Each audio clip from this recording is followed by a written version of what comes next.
Well, very good morning to you both. As you rightly say, we are in Angela Rayner's constituency this morning. Now, Ashton-under-Lyne is a traditional working-class, hard-working British town. As you can see rightly behind me, they are very proud here to be British. And of course, the reason we're here this morning is because of this alleged secret memo from the Deputy Prime Minister Angela Rayner before the spring statement to the Chancellor Rachel Reeves. Now, that memo was entitled Alternative Ways to Raise Revenue, in which she proposed, rather than making cuts to things like welfare, that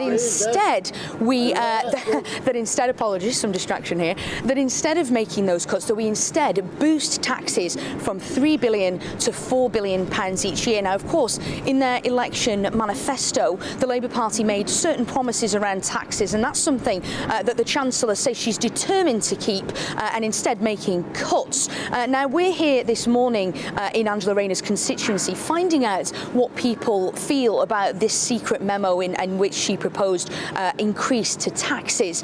We spoke to two local residents, pensioners, Margaret and Kenneth, and they summed up their feelings about the Deputy Prime Minister and the proposed raise to taxes really rather simply. Rubbish. What do you make of her then as the Deputy Prime Minister? Do you trust her? No. Why not? I think she's a load of rubbish. She doesn't do anything for Ashton. Bad enough that we lost his allowance for the heating. The fuel allowance? The fuel allowance. Yeah.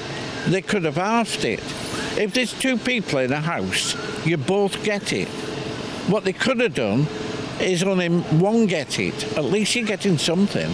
Let me ask you then, you said you're both in your 80s. How does it make you feel that the government are essentially targeting things that you've worked for your whole life?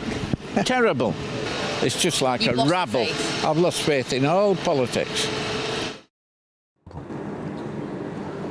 Now, we have to say, of course, Angela Rayner would dispute much of what Kenneth and Margaret had to say there. And of course, on the other side of the coin, some people, I'm not sure how many, might welcome what Angela Rayner was proposing. For example, people who might not be affected by what she suggested, the impact on stamp duty on commercial properties, for example, or bringing back in the pensioners' lifetime allowance. Those people who might not be affected by that, but would perhaps be affected by the Chancellor's proposed cuts to things like welfare. So there are some people out there who may prefer what Angela Rayner was suggesting. However, the real crux of the issue is that this secret memo was Angela Rayner perhaps reneging on promises made by the Labour Party. And I think that concern is what's really going to stick in the craw, not just here in Ashton-under-Lyne, but for people and voters all around the UK this morning.